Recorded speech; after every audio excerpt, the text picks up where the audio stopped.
Welcome to the American Agora podcast. This is the first episode of our second season, taking place from the fall of 2019 into the spring of 2020. You can listen to our previous episodes on a SoundCloud link on our website at americanagora.org. Coincidentally, the first ever episode of the Agora podcast was also about Bernie Sanders. That was 2016. 3 years have now passed, and Sanders is once again on the national stage, leading a core base that is placing populist measures on a centrist coalition within the Democratic Party.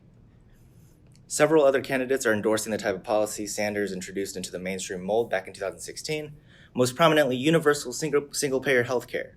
Today we will be discussing whether that fact has made him lose momentum, or if rather it has made him more relevant and powerful than ever.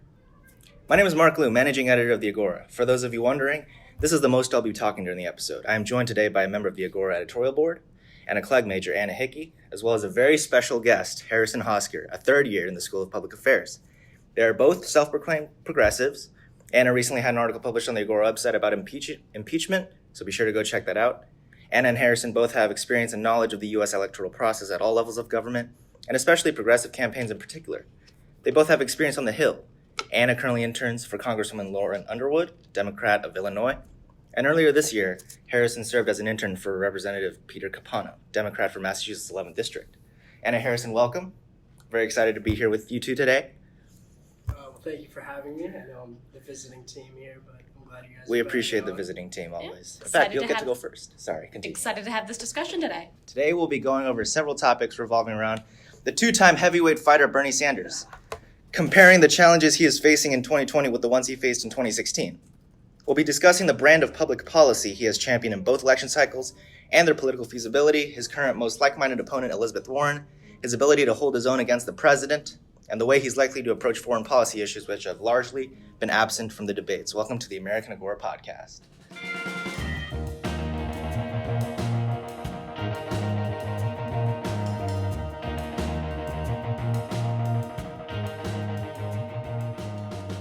First topic. Back in 2016, Bernie Sanders' criticism of the healthcare system vaguely paralleled Republican efforts to repeal Obama's Affordable Care Act. There was an incisive debate during a time when politics within the Democratic Party were already starting to shift left. This time around, Medicare-for-All, Bernie's brainchild, has been endorsed by multiple Democrats running for for president, my bad. Do you think this debate has been resolved? Would you say Democrats today are, at their core, would vote yes on a Medicare-for-All bill? Harrison, you are the guest, so please go first. So I would say generally, touch on that last question, no. I really don't think most Democrats are behind Medicare for All, like it might seem. They might, support a version of it. I believe Pete Buttigieg says he supports some version of a public option for healthcare. I know Kamala Harris just earlier this year kind of walked back, re-walked, and then walked back again, her claim of which wants Medicare for All. And then the most recent, but the most other well-known person is probably Elizabeth Warren. But I just generally have my doubts of if anyone besides Bernie gets the nomination, if Medicare for All would actually be something that they would commit to pursuing their presidency to. Just because I think people did see what happened with Obama, where Obamacare was kind of torn apart. A skeleton of it was passed. They might be hesitant to try to introduce something like that again. Whereas Bernie, I feel like it is kind of it's his thing. It's the thing that he really wants to unite the country on. He does those Canada drives, brings people up to buy insulin. I think that's really something that he's committed to bringing like a full finished product of, Right. Universal health care. Like you mentioned earlier, sort of his focus during the last election, that was his big policy thing. And that's what you said was the central policy for you. Now, Anna, what do you think? Yeah, so I definitely think that Bernie Sanders deserves a lot of credit. I mean, had he not run in 2016, none of the conversations we're having about the Green New Deal or Medicare for All or the housing plan he's introduced, none of that would even be in our conversation. So I think Senator Sanders deserves a lot of credit for bringing the Democratic Party much farther left than it has been in recent years. I think while he is maybe the only one who would champion Medicare for All, I think he would do that at much cost to anything else you could get done. I mean, right now, Democrats only have 45 seats in the Senate, 47 if you include the two independents who caucus with the Democrats. So that means if you blew up the filibuster, meaning only 51 senators would be required to vote for something to pass out of the now 60, we would need to get 4 more seats flipped. Those seats would be in Arizona, in Iowa, in Maine, in states that aren't, super blue, which means those senators are not going to vote for Medicare for All. Joe Manchin is not going to vote for Medicare for All. I mean, Joe Lieberman, senator from Connecticut, is the sole reason we don't have a public option today. So I think championing a pure Medicare for All healthcare system would come at cost, because I think you would lose a lot of your political capacity during that fight, and then even then get halfway. I think the reason I struggle with Bernie Sanders as a frontrunner, or as somebody running for president, is because first, he hasn't said that he would get rid of the filibuster. He has a very technocratic way of doing it, with overriding the Senate presidency. It doesn't make as much sense as just getting rid of the filibuster. So I don't totally understand how he plans to pass Medicare for All without getting rid of the filibuster. And as well, I am concerned that if the sole thing you're worried about is healthcare, and then you expend all of your political capital trying to get Medicare for All passed, you lose the capacity to pass any sort of Green New Deal, or pass an anti-corruption platform, or pass gun control. So that's the reason I like a more, Medicare for All who want it, or Medicare for America idea, because you're able to get a public option and get more people covered, but it's easier for these red state senators to swallow. So you're with Buttigieg on this. You mentioned the public option. I don't think you should just say it means like Buttigieg, but and like a O'Rourke, version of that. Yeah. So that's kind of what I feel. I also like Elizabeth Warren, as she does say, my plan for healthcare is Bernie's plan. She hasn't been as strident about it, and I believe that she'd be more willing to compromise and come into a middle ground than Senator Sanders is. And that's like super impressive for Senator Sanders to have an idea that he strives for. But I just find it concerning, because personally, I think that if we expend all our political capital on healthcare, the immigration system, the climate change, there's a lot of stuff we have to get done. So if we can only do half measures on everything, it's better than a full measure on one thing, in my opinion. I think she made a ton of good points there, but I think one thing especially was if anyone saw, Harry Reid was interviewed by David Axelrod just a few days ago, where it's, that's a lifelong Democrat, he's part of the Democratic Party, stuff like that, has a lot of influence. He says he doesn't think Warren would then support Medicare for All if it went through. And, I think Anna made this point several times, and it's true. Anything that Bernie or any of these progressives is going to try to pass is probably going to die at the door of Mitch McConnell, which is generally how a lot of, Democratic actions have gone in the past few years. But I guess it's like healthcare might be Bernie's biggest thing. It's his biggest, rallying point. But Mark, I've talked with you about this, where it's his huge thing is raising class consciousness, right? And realizing that, like, if you're in the middle lower class, you're getting screwed over to an extremist extent across all fronts. So whereas I might be voting for Bernie because I do look at Medicare for All as like a good idea, something that we need to strive for, in the back of my head, I know that might not get accomplished, but I know that with a Bernie victory, at least, some of those things of like rampant corruption, stuff like the filibuster, maybe those will start to lose some of their power, and stuff like outside money will start to then lose power. It's almost kind of like a symbolic win, and I get why that's hard to sell to middle Americans, who's like, well, what's our plan? I'm getting screwed. You can't just sell me on this vision of one day we're all going to come together. So I fully get like where you're coming from in those regards. So you're saying the scale of Bernie Sanders' sort of class consciousness revolution.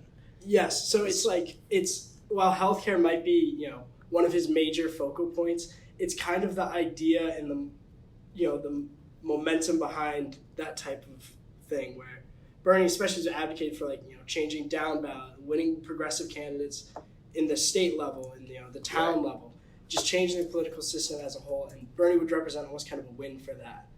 Now, I personally think the presidency has become kind of a shell in recent years. You can get things done for sure, but it's with executive actions, and those end up never helping out. The public looks at you. So I think Bernie would kind of, fall victim to things like that. But I think as a whole, if it could just be like a cultural movement type of thing. Yeah. I feel like I'm not doing the best job explaining. No, I get it. Yeah, I'd really say that you're saying that like Medicare for All is kind of Bernie Sanders' touchstone of, I will provide a movement around this, I can rally around this, which I really get. Right. I guess my counter to that is I was like a Sanders supporter in 2016. I liked him. My personally biggest problem with supporting Senator Sanders just in the 2020 election is he I think right now we're at a moment where the next person elected president and the next Senate we get will decide what the next 50 years of American and international world life look like. And so the Senate is obviously a whole nother issue that we can talk about later. Just in regards to the presidency, I feel like Senator Sanders is aware that like the past 40 years have really been like fucked up for middle class and working class people. The middle class has been decimated. I just don't know if he understands the specific moment we're in and like the gravity of why this moment is so important compared to 10 years ago. Because I think like I really get when he talks that he feels for the everyday American and he truly feels bad for him. I'm just worried he doesn't understand the gravity of the specific moment we're in because I haven't heard him speak specifically to like why this moment is so scary with like Trump as president, McConnell is blocking everything, like just why this moment is so scary. And obviously there's symptoms of the larger I think Senator Sanders talks very deeply about what caused President Trump to win and about that kind of like class consciousness that we need to be aware of, but I don't think he talks about obviously President Trump didn't drop out of the sky, but he is president and caused some horrific things to happen. Hasn't totally spoken to that. That makes me concerned that he isn't aware of how brutal the 2020 general election is going to be. Because that's going to be, I don't think any person in America is prepared for how awful the 2020 general election is going to be. And I feel like Senator Sanders is just another step back with like Senator or Vice President Biden. I don't think either understands just how brutal this is going to be. And I think Senator Warren does, just because she already had Trump attack her and she just has an idea of like, oh, I kind of get it, but I'm worried about it. No, right. I totally get like where you're coming from. I think if Biden debates Trump, he's food. I think he's absolute food. But where I might disagree is like in 2016, I know that the DNC in some level brought Bernie on to kind of consult when it was pretty clear Hillary was going to win. She had it. And I think one of the things he made clear was we can't just not be Donald Trump to win this. So I think that does, in a sense, kind of show like, I don't know, going back to like that whole electability argument, it kind of just shows that you need to have this type of following. You need to have like one centralized message that you can kind of sell to people. So I think he probably does grasp how serious this is. But I think if you were to ask someone like Bernie, he'll probably talk about how past 40 years, even before Trump, it was already fucked. And that this might just be the absolute like tipping point of it. But that is like a fairly good point because I don't think we even could predict what 2020 is going to hold. I mean, every day it seems to get more deranged. So I think that great points. Electability great points is for the next you. Yeah, sort of. And you guys have been jumping on a bunch of different topics with regards to feasibility of policies, of electing a certain person. And let's talk about Sanders' sort of empirical alternative, Elizabeth Warren, because she carries a different economic vision and certainly a much different tone to the type of upheaval she wants to establish in the system. Now, and it's not just the way they approach public policy. In terms of what they've said publicly about their individual economic ideologies, Warren comes from the Republican Party, from the right. She comes from a place of capitalism. The economists called her the savior of capitalism. Well, Bernie Sanders is very unafraid of saying the word socialism. Now, do you think the two of them are going to be matched up at number one versus number two for the Democratic nomination? And if so, how does Sanders differentiate himself from Warren? Yeah, I actually disagree with the fact that it'd be like Sanders versus Warren. I think Biden is going to be in one of the top two spots. He'll be number one or he'll be number two. He's like been number one for a long time. He's kind of dropped into number two. And I personally think looking at Iowa polls, Senator Warren will be number two, just as like, so you guys are aware of, I don't look at national polls. Yeah. I think they're stupid. I look at them, but I truly just discount what they are. Iowa, in order of importance, it's Iowa, New Hampshire, Nevada, South Carolina. It's the first four primary states, and they will decide everything. So I think right now, if I was Senator Sanders, I'd be really concerned because he is dropping significantly in both Iowa and New Hampshire, where he had significant footholds in 2016. So I think for him, he has to expand his base, and him declaring himself a socialist, I find concerning because there's a lot of people in America who, when they hear the word socialist, they like freak out. They think Venezuela, and obviously that's bullshit. It's not real, but I'm concerned about it. But I also we might not even be running against Donald Trump in 2020. We just don't know. So I'm not concerned with the electability argument. Hillary Clinton had a 12-point lead over Donald Trump in October 23rd, 2016, and then she lost.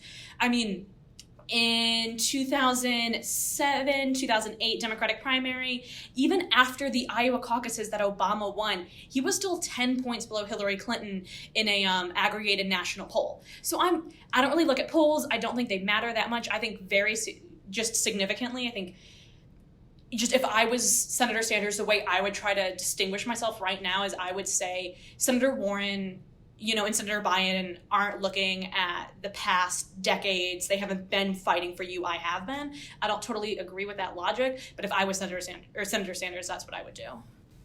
Yeah. I mean, just going off kind of what you just said, where I think anyone who makes a plea for a candidate with the argument of they're the most electable, they generally don't know what they're talking about. Yeah. It's become such a lazy argument at this point, and that candidate this cycle is definitely Biden, where it's like he's the most electable, and it's like, oh, it's because he's boring, he sucks, and he's a white straight man. Yeah, he's a white straight man. He says nothing's going to change. He's like hardline centrist. But I mean, I think what's important for Bernie is kind of what you said. He needs to really, in a way, kind of expand his base. And with his health issues, that's definitely a problem. He's going to need a strong relaunch to his campaign. He's going to need to pick up some key endorsements along the road. I know there's a lot of pressure for someone like AOC to endorse Bernie. I don't think that will ever happen. I think she kind of has long-term visions in the Democratic Party. She might endorse someone like Warren or hold out until after the fact. But I think kind of Bernie needs to keep selling that record of he's a public fighter for so many years, and that the difference between him and Warren, because I don't necessarily want to see them pitted against each other just because it's been so clear. They've worked together so many years. As a hardcore Bernie supporter, I'd vote for Liz in a heartbeat. She's from my state. She's awesome. But I think where Bernie needs to start making that distinction is, I think I've said this to you the other day, where Elizabeth Warren has all these plans and stuff, the most detailed, of how I'm going to fix this, all in the realm of capitalism. But Bernie really needs to get the point across of there's not intergenerational poverty and widespread poverty, healthcare issues aren't happening because of poor policy decisions. It's happening because of the general sense of our political system that creates winners and losers. So it's your family has been poor for 60 years because along the way someone forgot to cross a T, dot an I, and really put out a good plan. So I think that's where, going back to class consciousness, he really needs to get that point across, where we can't even amend this system anymore. We're almost too far gone. We need a full revolution. We need a clean house. But I think the main thing definitely is a strong comeback after his health issues. To me, I kind of put the blinders on. I don't really care. I'd probably vote for the corpse if I'm being honest. So, but I think for most Americans, they do care. So I think he definitely needs a strong rebrand. Or not rebrand, a relaunch of his campaign in New York. Yeah, I definitely agree with that. So I think it's October 20th. He's got the big New York rally. I think that's going to be a pivotal moment. Senator Warren, when she was in New York, got 20,000 people coming out for it, which was the second largest political rally after Senator Harris's Oakland launch. I think if Senator Sanders can get those numbers, people start giving him a second look. I think if he drops below that 20,000, gets 15,000, I think that would put a downer on his campaign. I'm going to be really honest. I was kind of disappointed when he decided to run. I think both him and Senator Biden are too old. They'd both be in their 80s. it's really hard for me to think about that. I'm like, oh God, that's so old. Right. But so I was kind of hoping he would stay out, endorse Senator Warren. But you talked about endorsements. Senator Sanders has more endorsements than Senator Warren. She has the least endorsements out of any of the top 5. Which I think is really surprising. Me too, because a lot of people call her oh, she's, the Bernie bros online. They're like, oh, she's the DNC picked candidate, but she's not. And I think that's really interesting. But I also think, just with Senator Sanders, I don't know if he can bring up his numbers in Iowa and New Hampshire. I think he'll be great. He's at 13% in New Hampshire, and then he's at, I think, 17% in Iowa. He's almost tied with Pete Buttigieg in Iowa. I'd be freaking out if I was on his campaign. I'd be trying to get those numbers up. And I know he really flaunts the DNC and any sort of party establishment, but state parties are so important. And that's one of my problems with the Senator Sanders campaign is you can flaunt the DNC. I don't really care. They've got their problems. But the Iowa state party is super important. State parties that's how we win stuff. And so him kind of flaunting the state parties, I find uncomfortable, because if we're going to take back governor races, if we're going to take back governor houses and state legislatures, we need to have a strong state party establishment. And I'm worried he wouldn't invest in that. Like, that's my problem with President Obama. He didn't invest in the DNC, and then we got slammed and lost thousands of state leg seats. So we need somebody who can invest in that. And like Senator Warren has. I mean, she raised, I think it was like tens of thousands of dollars in 2018 for candidates up and down the ballot. And like, that's what I find inspiring about her, because I think she has a broader view and is like, oh, it's not just me. Like, it's also not just us as in, you know, people who will vote for me. It's us as in people who are elected. And that's what, like, I think Senator Sanders kind of has that too, but he hasn't spoken about it in a way that I have found as compelling as Senator Warren. But I mean, he's like in my top 5. He's dropped some spots after the heart attack. Yeah, 5. I mean, we've got like 20 people running about it. So we've got Senator Warren's my top, but he's like in the top 5 because I think he's exciting. I mean, yeah. I mean, I think just to circle back to like a point you made where talking about age, I'd be lying if it didn't concern me, but I of course have to put on that good face. Like, it doesn't matter. I've seen plenty of fast 78-year-olds who are athletic and in great shape, but I think it kind of just does go back to like what a Sanders victory would represent for me. And whereas I'm not going to get wrapped up in like part of the identity politics. Like, if I wanted young, I'd vote for Eric Swalwell. And we saw how well that went for him. So it's like that choice was there, I feel like, at least in this cycle. And that now that we are left with some older candidates, I think people just need to be like, all right, well, I'm going to look at their ideology. I'm going to look what they say, because it might not always reflect their age. And just going back to like your DNC point, I definitely think it is part of that like old man nature in Bernie, where he feels like the DNC did slight him. He feels like he was kind of robbed in a sense, and that he doesn't look to build his voter coalitions through there. And I think it's definitely a problem, just because I remember hearing about, when Trump was winning, how down ballot Republicans were killing, Obama put no attention in. But I think Sanders tends to focus, like, once he gets down into the state level, not going to go see the state DNC. I think a lot of his focus has recently been on like labor disputes and labor unions, especially in like Iowa, South Carolina, because he sees that as a way of like, he'll be able to get some maybe right-leaning voters who are involved in these unions, like, this guy's down here fighting for us. I had one more point, but I forget it right now. So I think it's really cycle back. Really good point about labor. I think that's the most exciting thing, because I think for the first time in like 2-3 decades, Democrats have remembered that we're the party of unions. And like, I mean, God bless Obama, he did some great things, but he kind of forgot that unions were the core of the party. And like Bill Clinton, man, he started this. He, I mean, was with the big banks all the time. And I mean, it was, God, maybe President Carter was the last time we had a Democratic president. I mean, if that, that remember that we were supposed to be the party of the unions. And I think what I find exciting is, of the top 3 candidates, 2 of them are progressives. I mean, Warren and Sanders, both of their staffs have unionized. They both remember what the party should be about. And like, that's what I find exciting, is we need to be about, unions, and we need to strengthen unions in this country if we have any chance of getting our democracy back to any sort of good level. I mean, I am so pro-unions. I like, I think it's like, just going off of what you just said, where I think hopefully Democrats will start coming back around supporting these progressive candidates who've kind of always been, where they are. They're pro-unions. Unions are the lifebloods of like states and countries itself. But where like Republicans have won recently is this total rebrand over, probably since Carter. The Democrats aren't the working man's party. They're the yacht club party. They're up in northern Mass. They're sipping mimosas. They're on their boats. They don't care about you. Whereas Republican policies never support their working person. They're so dumb. They're so dumb. I mean, I wouldn't even go as far as to say they're dumb. I would say it's almost kind of laziness, where, I work on lobster boats in Massachusetts. Those guys aren't necessarily, stupid. But no, the policies are dumb. I understand, yes. Not the people. The people are like smart and they're American qualified. university students attack voters.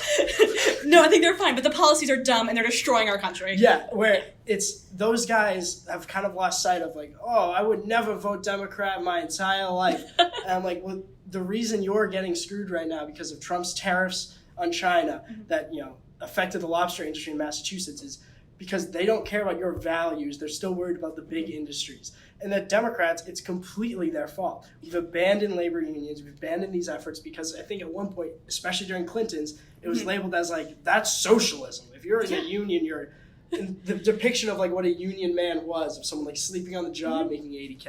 I mean, started with Reagan. I think I have this running joke with my friends and family is every problem we have in 2019 is Reagan's fault.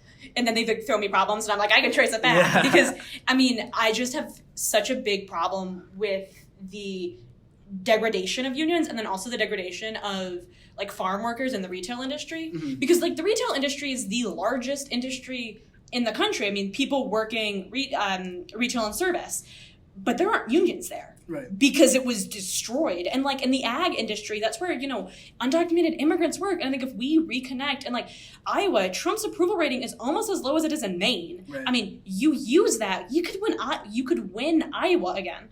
And so I think like we just have to kind of realign. And that's why I like Sanders and Warren, is I think they're aware of where the party should be. I mean, both of them not taking any corporate PAC money, not doing the big dollar fundraisers, not doing call time. I think that's exciting. Yes. And so, Senator Sanders, I'm just worried about, because both him and Biden, and I mean Trump too, would be in their 80s, and like my grandparents are in their 80s. They shouldn't be running the country.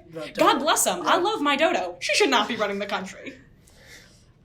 I mean, just to bring it back to the question that we originally had, I think that kind of does speak to the electability of progressive candidates. I think you guys got it straight on with those 2 points. Policy versus the system. Yeah. You're talking about labor unions, you're talking about retail jobs, you're talking about really the working middle class, how important it is for Democrats to have a political sort of foothold in that base. Now, with that being said, is it on the policy or is it on the system? Because based on that, what you established to me earlier, Haas, between Warren and Sanders, how Warren's empirical solutions work within the system, whereas Bernie says the whole system is why the lobstermen will never vote for Trump. I mean, never vote for a Democrat. Yes. So, where does that go? I mean, I won't talk for long, but I also don't want to completely vilify Warren, because I don't think that there's a point in that. I know some Bernie people might, but it's eventually I'm going to have to end up voting for Warren. I really don't think, as much as I support Bernie, I don't think he'll make it through. But sorry, I just went a little bit of a tangent, lost my train of thought. But I don't blame Warren for those type of solutions, because it does appeal to some working class people, maybe almost even more than what Sanders is saying, because of the socialist label. So if Warren's strategy of going to these people who have been marginalized by not just Democrats, but not just Republicans, but Democrats alike, and say, here's my step-by-step how I'm going to change this along the way is to work better for you. And if that works for them, that works for them. I think that comes from my own personal preferences and just things I've learned, where I don't know if that can be done, and it might take almost a sort of bit of browbeating and like this reestablishment of what Democrats are, what they stand for, what someone like Bernie Sanders, a Democratic socialist, what that stands for, rather than just thinking of like a hammer and sickle. So I think that's what's really integral to it. So Warren and Sanders, they have different approaches.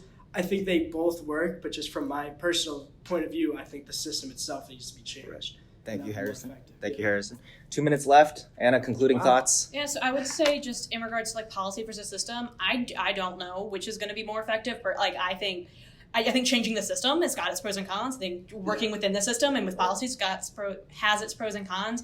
But I think right now, you can't dismantle the system if you don't have a Democratic Senate. You can't get any policies done if you don't have a Democratic Senate. You can't do anything if the judiciary is still as fucked as it is right now.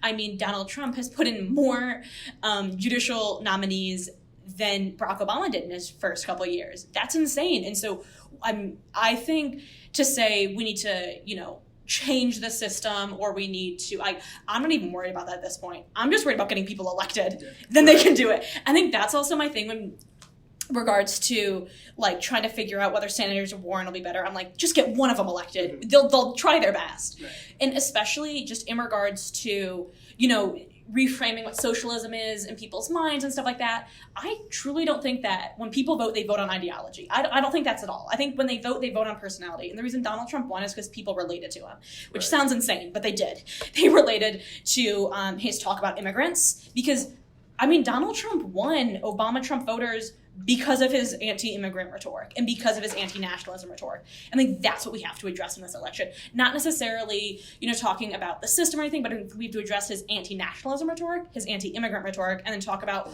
why that type of rhetoric isn't working for you. Right.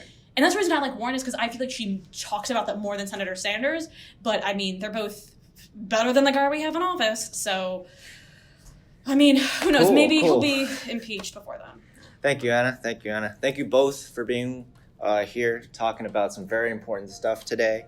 I'm sure our viewership and readership will love to hear your guys' voices. Viewers Listeners of the podcast. And well, be sure to tune in next time. We'll certainly have future episodes coming soon. And thank you for listening.